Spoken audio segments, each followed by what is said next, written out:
Si pasaras por la carretera a la altura del kilómetro 32 y vieras, de pronto, una casa blanca recortada contra el cielo, ¿te detendrías a mirarla o seguirías de largo?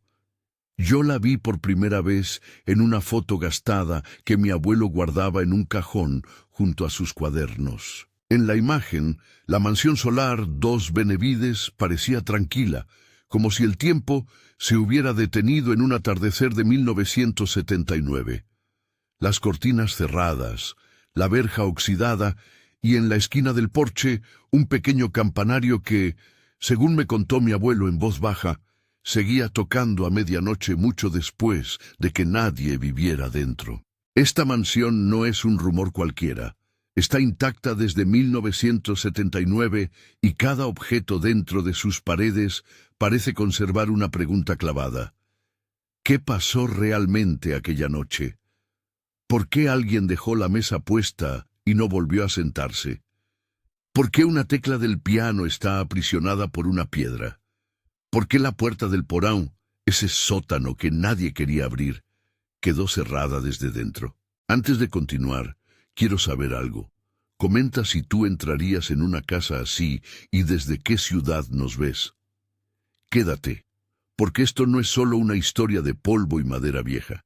Es un rompecabezas cuyos fragmentos aparecen dispersos entre diarios, recortes y testimonios que nadie logró unir del todo. La mansión, según archivos locales y relatos de ancianos del lugar, fue construida en los años 30, con una estética neoclásica que intentaba presumir de civilidad y orden. Fachadas blancas, balcones con balaustradas, vitrales que recogían la luz de la calle en patrones de colores. A simple vista, un hogar señorial. Por dentro, sin embargo, se hablaba de habitaciones que parecían mirar hacia adentro, de corredores que devoraban el ruido. La familia Benevides vivía casi aislada. Arnaldo, el patriarca, un hombre aficionado a libros antiguos y manuscritos raros. Celia, su esposa, guardaba un diario que luego se convertiría en pieza clave de la investigación. Dos hijos adolescentes, Pedro y Leandro, que se movían por la casa como sombras jóvenes, y Sebastiana, la empleada silenciosa cuya presencia inquietaba a más de un vecino por su discreción absoluta. El tono de la casa, según quienes la conocieron, era de clausura más que de abandono. No es que hubiera abandono de mantenimiento, era un abandono de diálogo con la ciudad.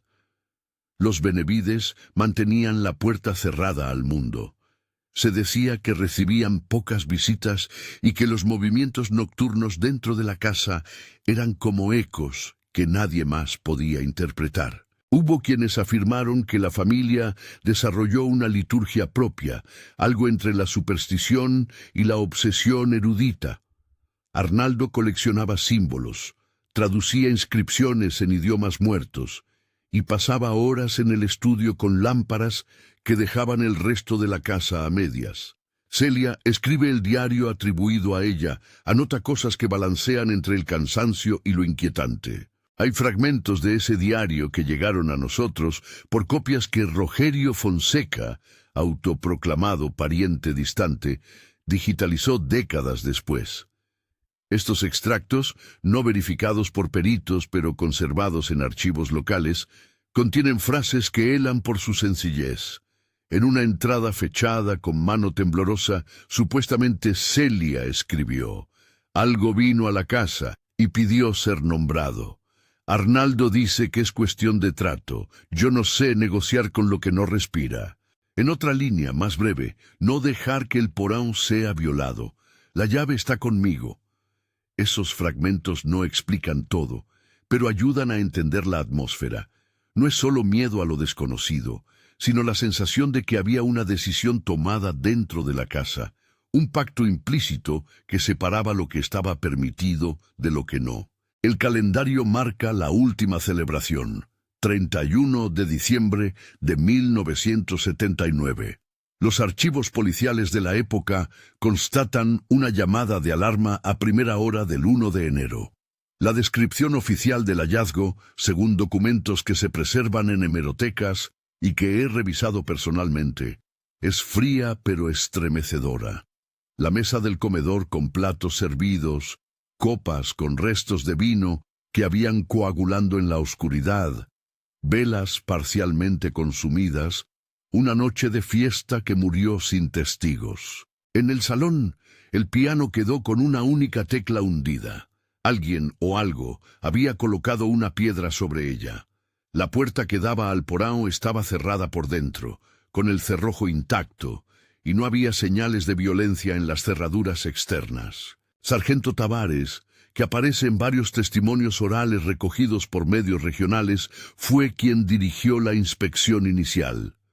En su testimonio, que varios vecinos replicaron, hay una mezcla de procedimiento y desconcierto. Entramos como en cualquier casa vacía, decía. Hicimos las revisiones de rigor, nada.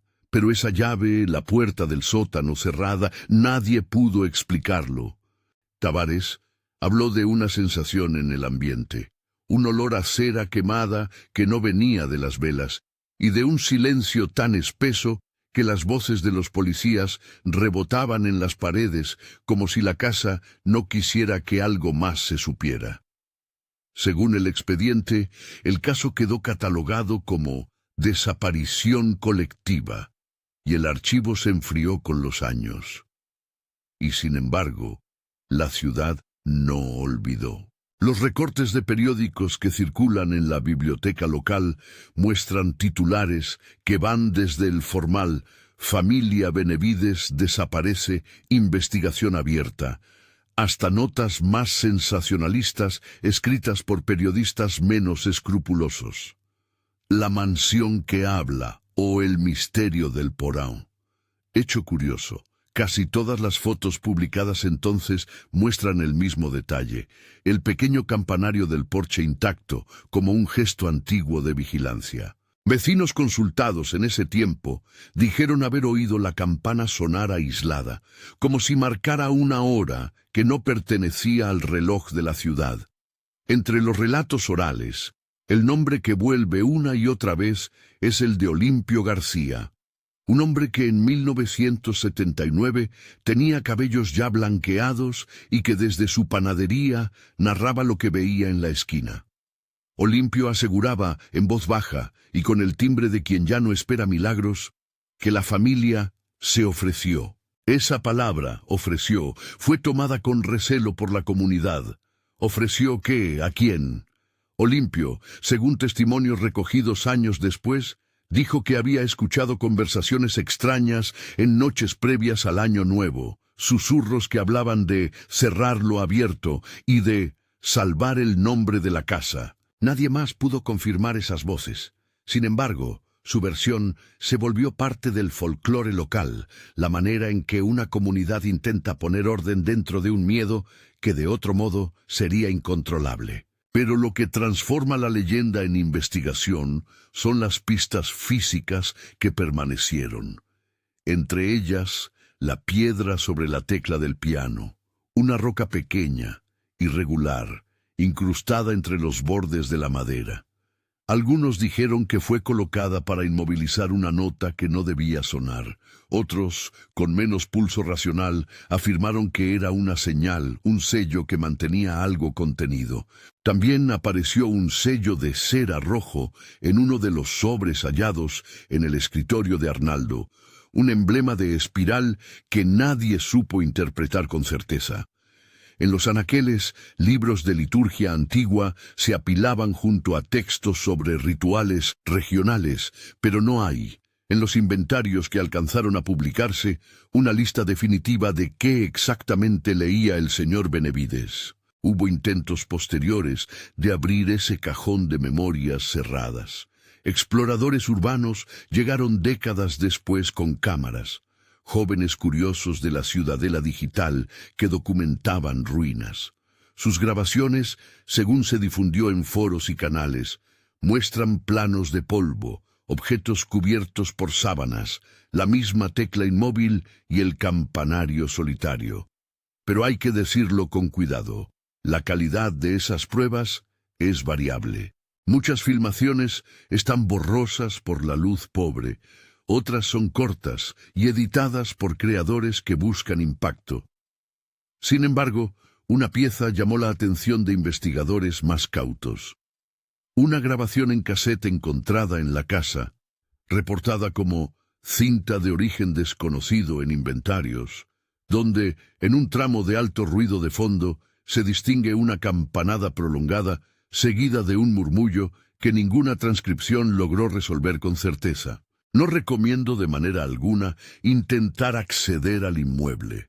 Cualquier narración sobre incursiones no pretende ser una guía.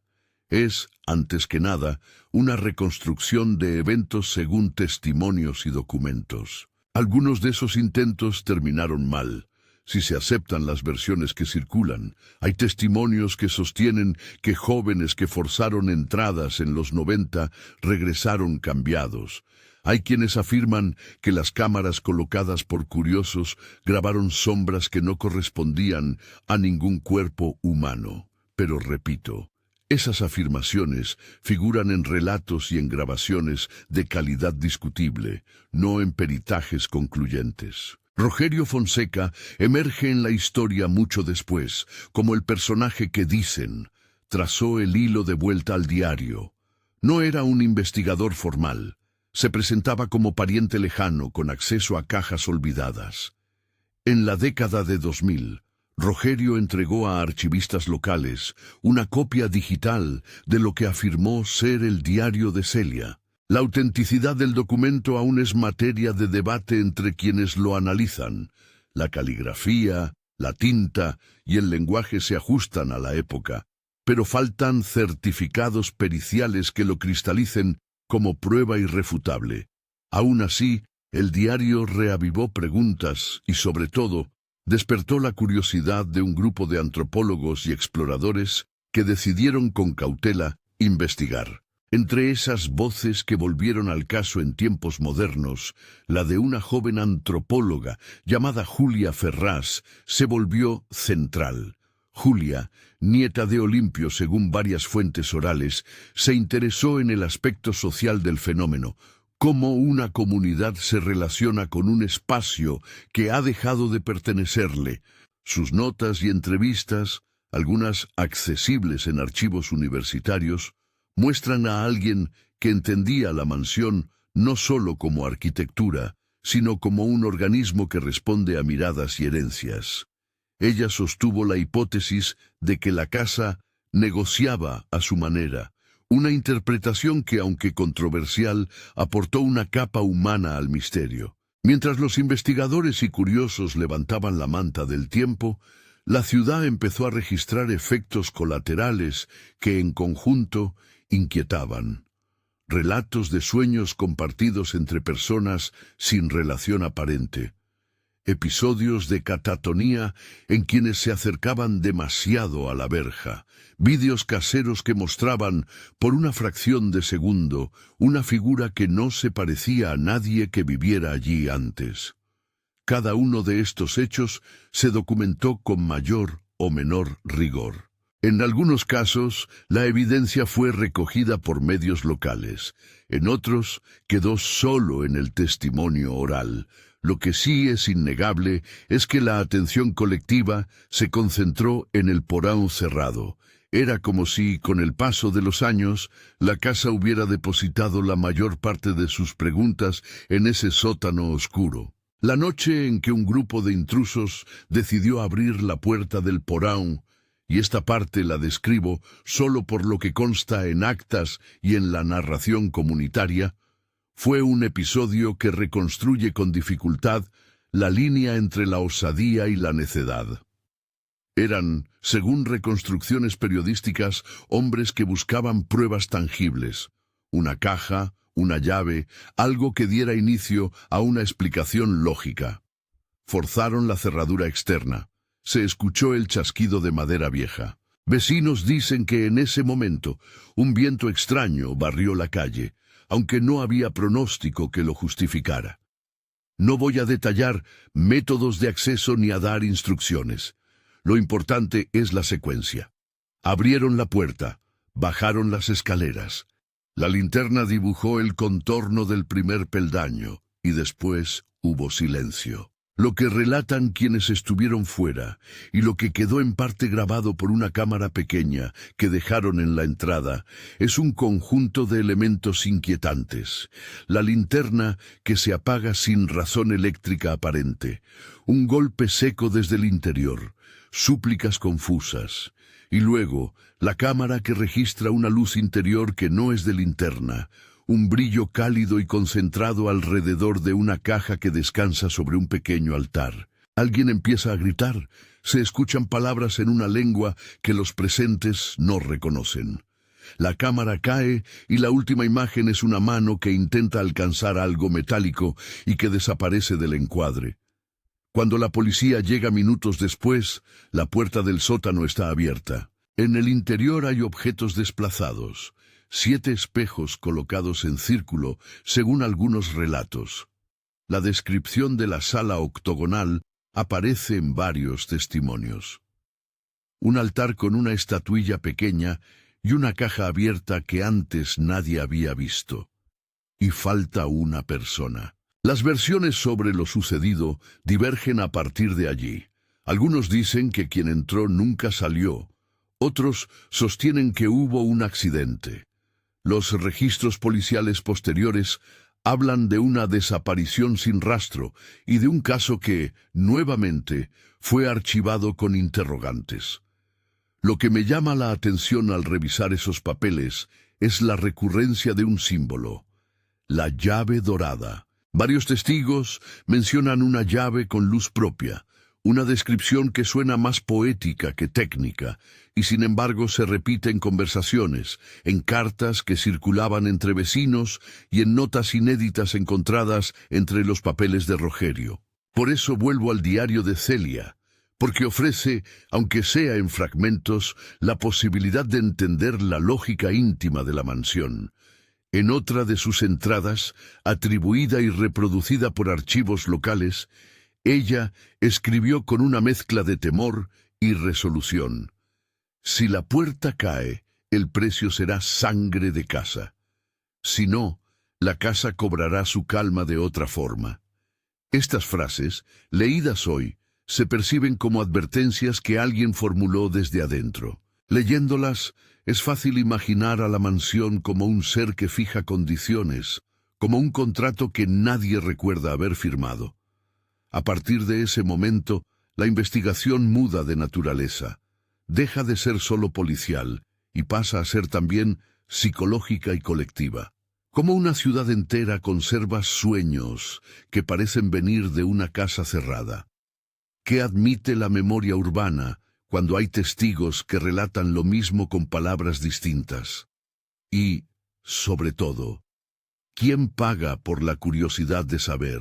Mientras preparo las notas y reviso los papeles que me dejaron, hay un detalle que no se borra de mi mente: la campana. Los vecinos mayores aseguran que, incluso en noches de lluvia, se podía oír una campanada lejana que no coincidía con el reloj de la iglesia. Esa campanada fue lo último que muchos recordaron antes de que la mansión se convirtiera en rumor permanente. Para algunos, ese sonido es solo la resonancia de una casa vieja. Para otros, es la marca que queda cuando algo exige memoria. Todavía hay páginas por revisar. Rogerio, con sus archivos digitalizados, entregó al consorcio de investigadores imágenes y transcripciones que no estaban disponibles en 1979. Entre esos documentos hay un sobre dirigido a alguien con el apellido Benevides, fechado unas semanas antes del Año Nuevo. Dentro, un papel con un garabato en espiral y una palabra subrayada una sola vez. Los expertos en paleografía que interpretaron esos trazos hablan de una posible invocación simbólica, pero sin consenso. Aquí vuelve la cautela que debemos mantener. Nada de esto prueba lo sobrenatural. Prueba, en cambio, que hubo práctica deliberada y símbolos que importaban a quien los colocó. Cuando la ciudad se convulsiona por un suceso así, hay dos caminos: ignorarlo y dejar que la casa conserve su silencio, o seguir tirando del hilo hasta que la respuesta revele más preguntas. Los que optaron por tirar del hilo encontraron un cuarto casi perfecto debajo del suelo. Paredes octogonales, según describen los relatos, 7 espejos que multiplicaban la luz y que, dicen, devolvían imágenes que no correspondían a la realidad. Un pequeño altar con una estatuilla y cerrando todo eso, una caja con una llave dorada sobre la que nadie supo ponerse de acuerdo en la interpretación. Algunos la vieron como un cierre, otros como un objeto de oferta. En este punto de la narración, la investigación se bifurca. Por un lado, tenemos la cadena documental, recortes, actas, el diario atribuido a Celia, las grabaciones, que nos permite trazar fechas y movimientos. Por otro, están las historias orales, las versiones que acomodan el miedo en explicaciones escuchables. Ambas son necesarias para entender por qué la mansión sigue en pie, ofreciendo, de tanto en tanto, un escalofrío a quien la mira desde la distancia. Y entonces aparece el nombre que nadie esperaba: Julia Ferraz. Su llegada a la mansión no fue casual. Llevaba en su cuaderno preguntas sobre memoria y territorio, pero también una carta que decía solamente: para quien cruza la sangre. Ella recibió, según me cuenta una fuente que prefiere mantenerse en el anonimato, una nota doblada bajo una teja suelta. La nota tenía su nombre. Nadie firmó, nadie explicó, solo la invitación silenciosa que la casa parece dar a quienes están dispuestos a escuchar. Lo que ocurrió después, la descendida al porão, la lectura de un sobre con su nombre, el contacto con la llave, pertenece a la parte que otros prefieren no contar con detalle, sin antes corroborar pruebas. Aquí me detengo. Hay materiales que aparecen, voces que callan y una sensación neta de que la mansión, más que un lugar, es una historia viva que no cesa de reclamar atención. Y esa atención, como ya vimos, tiene un precio que algunos pagaron con la ausencia. Mientras recojo las piezas de este rompecabezas, la pregunta persiste y se vuelve personal. ¿Qué pesa más, la curiosidad que nos empuja a conocer o la prudencia que nos advierte de no profanar recuerdos? He colocado junto a mis notas fotocopias de recortes, extractos del diario atribuido a Celia y transcripciones de entrevistas que aún esperan verificación. En el centro de todo, la mansión permanece blanca, intacta desde 1979, con su campanario que sigue marcando una hora propia. La ciudad, por su parte, no ha vuelto a ser la misma. En las noches largas, algunos todavía dicen que oyen un piano tocar una nota sostenida, la que corresponde a la tecla aprisionada por la piedra. Y otros recuerdan al sargento Tavares murmurando, hace años, que hay casas que no se deben abrir porque no aceptan ser explicadas del todo. Cuando me detengo frente a la verja y miro hacia la silueta de la mansión, pienso en la última imagen que vi en los archivos. La mano que desaparece en la oscuridad del porão al final de un vídeo tembloroso. Pienso en la llave dorada que alguien tocó y en el diario que supuestamente dijo que la casa pediría sangre de casa si era necesario. No sé si la mansión fue víctima de algo que la sobrevino, o si, por el contrario, fue cómplice de su propio silencio. Lo que sí sé es que a veces los lugares guardan secretos porque alguien acordó así, y otras veces los secretos se instalan por accidente.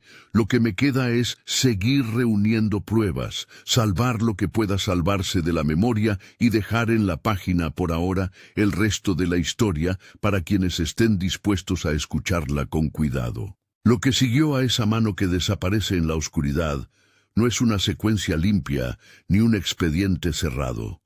Es una madeja de testimonios, grabaciones incompletas y huellas que se resisten a cualquier explicación única. Y en el centro de ese enredo estuvo Julia Ferraz, que llegó con credenciales, con curiosidad y con una voluntad de entender lo que la gente llamaba el contrato de la casa. No llegó sola. Registró su acceso como estudio antropológico y contó con la presencia de 2 asistentes y un permiso provisional de archivo. Eso lo digo para que quede claro. No se trató de una irrupción sensacionalista. Fue un acto de investigación, con protocolos, con papel sellado y con una cámara fija que grabaría cada paso desde el umbral. Sus notas personales, transcritas con permiso de su familia y disponibles en parte en un repositorio universitario, nos dejan trazos que permiten reconstruir la última noche conocida con más detalle del que tendríamos de otra forma. En una entrada fechada, el mismo día de su visita escribió, en una letra que tiembla pero no se quiebra: la casa mira diferente cuando sabes que te observa. No es hostilidad, es espera. Esa frase abre el umbral a lo que describen luego sus apuntes. Una mansión que parece reaccionar a la atención que le prestan, una arquitectura que no solo contiene, sino que responde. Entraron por la puerta principal, siguieron los corredores que olían a cerrado y a cera añeja. Pasaron por el salón donde la tecla seguía inamovible bajo la piedra. La cámara de referencia quedó instalada en el quicio de la escalera que desciende al porán. La imagen que recogió, fotogramas borrosos, luz que titila, es la última que tenemos en la que se ve con claridad la figura de Julia. Las grabaciones auxiliares provienen de micrófonos de ambiente y de la transcripción parcial de un pequeño grabador que encontró boca abajo 1 hora después, cerca de la entrada del sótano. En esos fragmentos se escucha a Julia hablar consigo misma y con los presentes, describir lo que encuentra, anotar correlatos etnográficos. Su voz, en las tomas limpias, suena profesional. En las últimas se vuelve íntima, casi en susurro. El descenso al porán lo describen en 2 planos: lo que quedó en las cámaras y lo que relataron quienes esperaban arriba. La escalera es estrecha. Los peldaños de madera crujen con una tonalidad profunda que la cámara recoge como un latido. Al llegar al fondo, la linterna corta la penumbra y hace aparecer de a poco las paredes donde se insinúa la geometría octogonal. Según las imágenes, los 7 espejos estaban colocados con una simetría que imponía. Reflejaban una luz que no se veía nacer en ninguna linterna. Julia se acerca a cada espejo en secuencia. Los asistentes murmuran observaciones técnicas. En una grabación se la oye decir con una mezcla de asombro y de rigor: no devuelven mi rostro completo, algo falta. Es una nota clínica que, vista ahora, suena como el umbral de lo que vendría. En el centro de la sala, sobre un altar sencillo, reposaba una estatuilla pequeña y una caja metálica. Al lado, un sobre con su nombre, según las declaraciones que se entregaron públicamente. Ese sobre llegó a manos de Julia como si la casa hubiera preparado la escena para quien llevara aquella sangre de la que hablaba el diario atribuido a Celia. Dentro del sobre, un papel con pocas palabras que no necesitan adjuntos. Has venido. Decide. No había firma. No había fecha. Era una invitación que no especificaba condiciones ni plazos. Sin embargo, en la habitación se percibía una concreción de intención, como si aquel mensaje hubiera caminado años entre las paredes hasta las manos de la antropóloga. La caja contenía la llave dorada de la que tanto se hablaba y que, en los relatos orales, parecía cambiar su naturaleza según quien la mirara. En las imágenes se ve a Julia tomar la llave con guantes de tela. La documenta con una cámara macro, la roza, anota su temperatura aparente, describe la pátina del metal. En su audio personal, que obtuvo permiso de los investigadores para difundirse después, dice: no huele a nada humano. Es fría y, sin embargo, da la impresión de haber estado caliente hace poco. Esa frase luego se repite en entrevistas que dio a medios locales antes de que la investigación tomara un giro dramático. una mezcla de científico y de narrador, la voz que intenta nombrar lo innombrable. No voy a reproducir ni yo ni las fuentes, rituales ni fórmulas. Lo que describo a continuación es lo que está documentado en varias formas y cómo lo entendieron quienes estuvieron presentes. Julia no abrió la caja con la llave en la sala octogonal.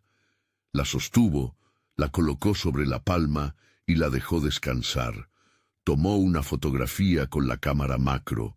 Luego, con la cámara de la sala grabando, levantó el objeto como si fuera un testigo y lo acercó a la estatuilla. Lo que sucede en el fragmento final del registro es, en varios sentidos, lo más perturbador. La luz en los espejos se agita. Las cámaras registran un pulso de calor que no coincide con la temperatura ambiente. La voz de uno de los asistentes se quiebra y en el archivo sonoro se percibe un sonido que nadie supo identificar con claridad. Un timbre bajo, como el eco de una campana en un pozo profundo. De pronto, la grabación de mano directa de Julia se corta en medio de una frase. El último sonido inteligible de su voz dice, «No es necesario der», y luego solo ruido, luego estático. Lo que ocurrió en el espacio de esos segundos es motivo de interpretación y también de cautela. La cámara fija no muestra actos violentos, muestra, sí, un movimiento rápido de manos, una luz que crece, una sombra que parece elevarse por encima del altar y una figura que, al segundo, ya no está donde comenzó. Los asistentes en la planta superior escucharon un grito que no pudieron identificar si provenía del porão o del tiempo mismo. Bajaron corriendo, según narraron después, pero cuando llegaron la puerta estaba cerrada por dentro. No hubo señales de forcejeo en la parte externa. No hubo marcas de salida. Julia dejó la cámara personal en el umbral con la tarjeta de memoria intacta. Esa tarjeta contuvo, en sus últimos segundos, la frase que cité y nada más. La versión oficial de lo que siguió es breve y, por necesidad, contundente. Falta de una persona durante una investigación de campo, notificación a la familia, apertura de un expediente que fue integrando elementos previos. La versión de quienes fueron testigos directos agrega detalles que no están en las actas o que aparecen con mayor carga emocional. La sensación de que algo se llevó a Julia sin romper nada. La convicción de que ella en alguna medida no quiso resistir. Y la imposibilidad de hallar huellas de salida coherentes con la desaparición. En las actas policiales posteriores se lee una frase burocrática y transparente, sin indicios de desplazamiento exterior.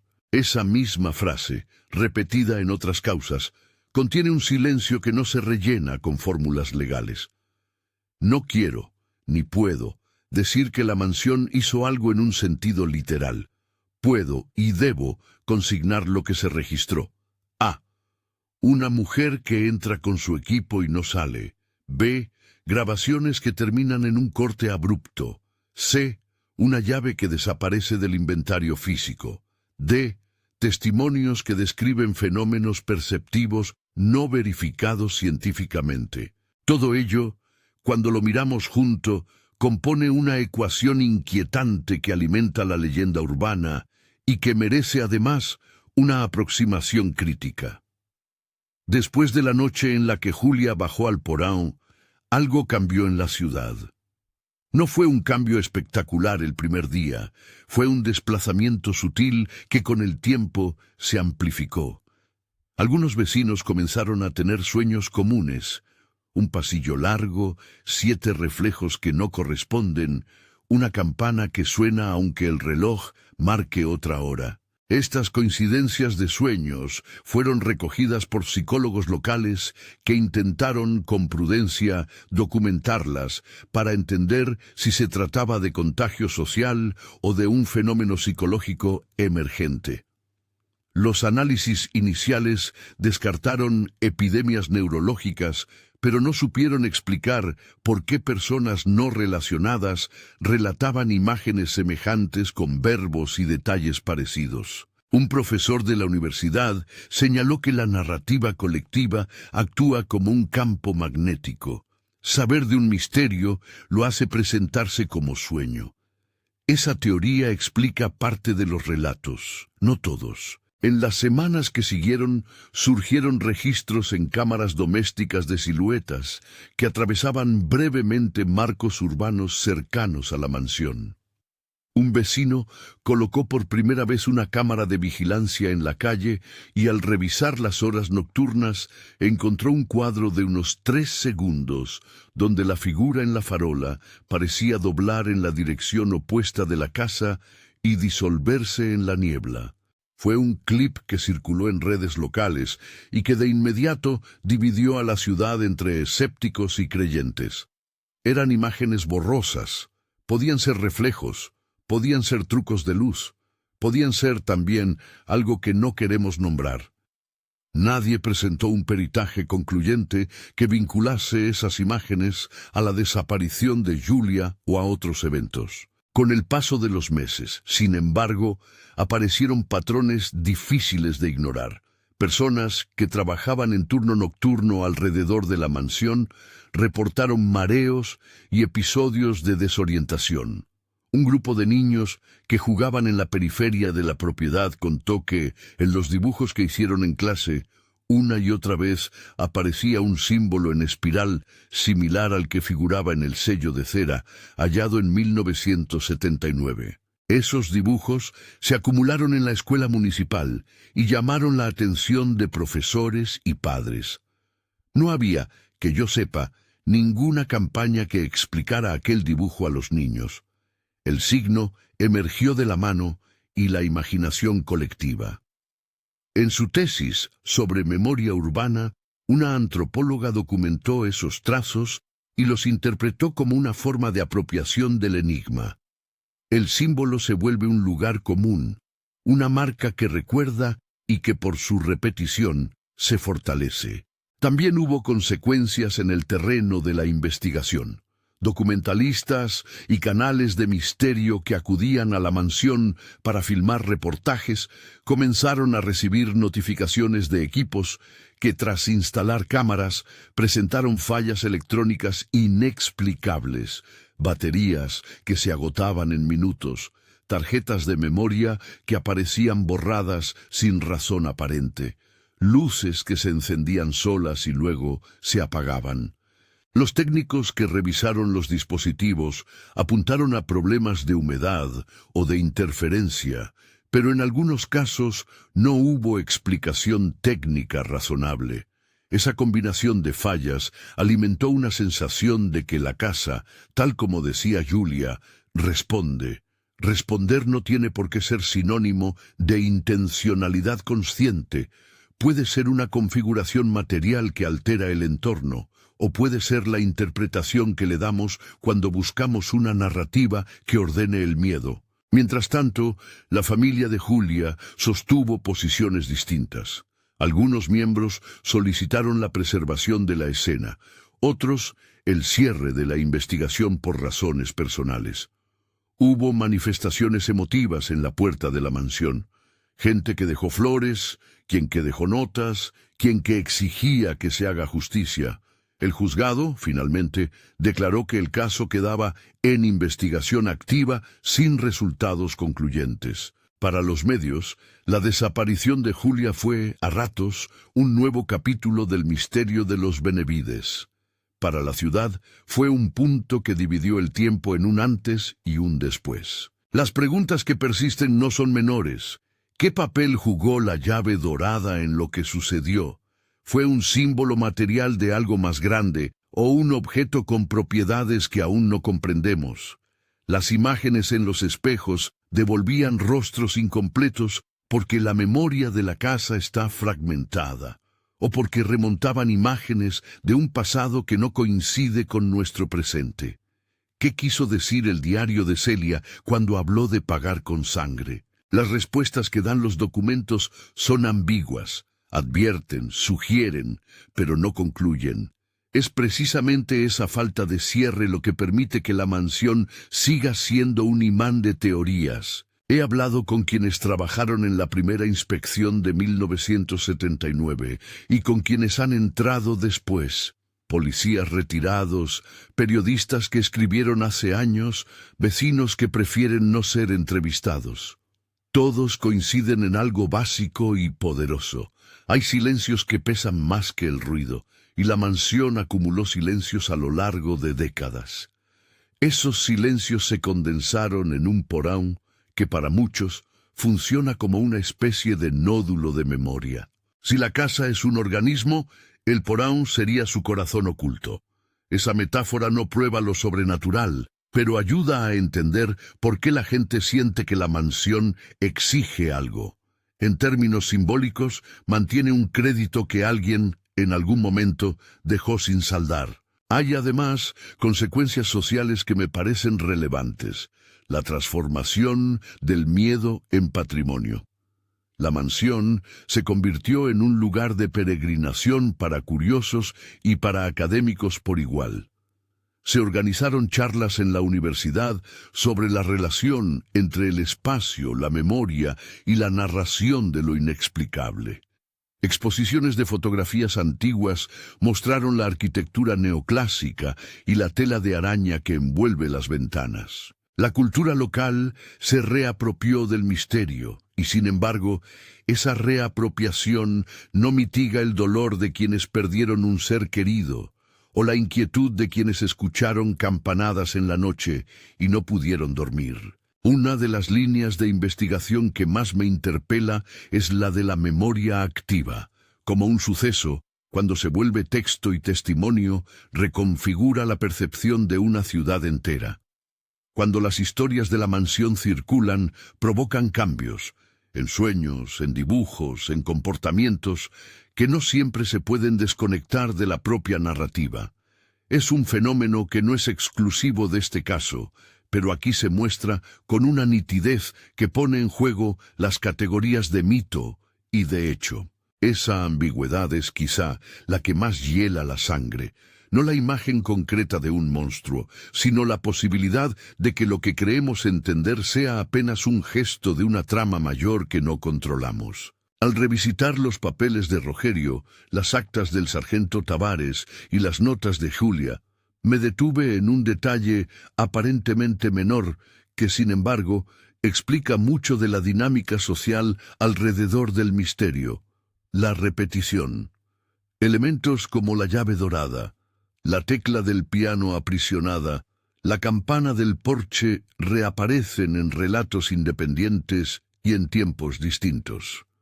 Esa repetición crea una estructura de referencia que facilita la transmisión del relato.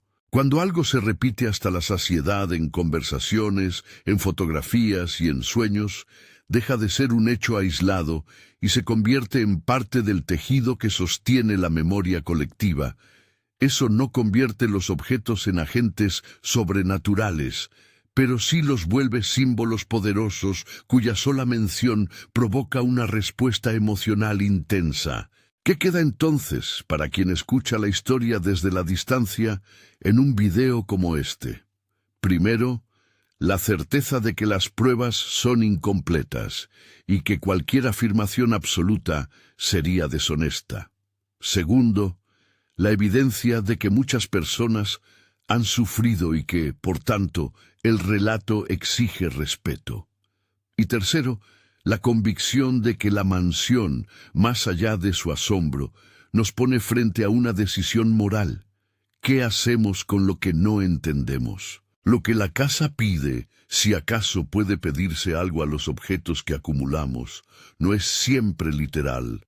A veces pide que mantengamos la memoria, a veces que cerremos la curiosidad con prudencia, a veces que cuidemos a quienes investigan. Termino esta larga reconstrucción sabiendo que quedan piezas por juntar. Hay grabaciones que aún no se han hecho públicas por petición de la familia. Hay testimonios que se resisten a dar nombres completos por miedo o por desgaste. Hay estudios científicos que podrían aportar datos sobre fallas electromagnéticas o sobre la psicología de la memoria colectiva. Mientras tanto, la mansión sigue en pie, inmóvil ante la vista de quienes pasan por la carretera del kilómetro 32. A veces, cuando la luz cae, la silueta blanca recortada contra el cielo parece esperar. Y en la noche, dicen los vecinos más viejos, aún se escucha una campanada suelta que no casa con el horario municipal. No recomiendo de ninguna manera intentar acceder por cuenta propia a la propiedad. Cualquier acercamiento indebido no solo es ilegal, sino que expone a las personas a riesgos emocionales y materiales que no vale la pena correr. Lo que debemos hacer, como comunidad que se asoma a un enigma, es conservar la calma investigativa, documentar con rigor y respetar a quienes sufren por estas pérdidas. Si al final de todo esto te queda una imagen en la cabeza, que sea esta: una sala octogonal donde los espejos repiten rostros que no cuadran con la memoria. Una caja abierta con una llave dorada que, quizá, simboliza un pacto que nadie recuerda haber firmado, y una campana en el porche que suena a medianoche como un recordatorio de que hay preguntas que la ciudad prefirió no hacerse. La mansión solar Dos Benevides sigue allí, cerrada y lista para observar a quien se detenga a mirarla. Guardo, como registro y como advertencia, las palabras de quienes vivieron el misterio, que no todo lo que llamamos descubrimiento es liberación. A veces, descubrir es cargar con una historia ajena que nos exige cuidado. Si esta historia te dejó inquieto y quieres seguir explorando relatos como este, suscríbete al canal y revisa las 3 historias relacionadas que dejé en la descripción. Y dime en los comentarios, ¿entrarías en una casa así, sabiendo todo lo que hemos contado? La mansión sigue de pie, y sus misterios, por ahora, aún están ahí para helar la sangre.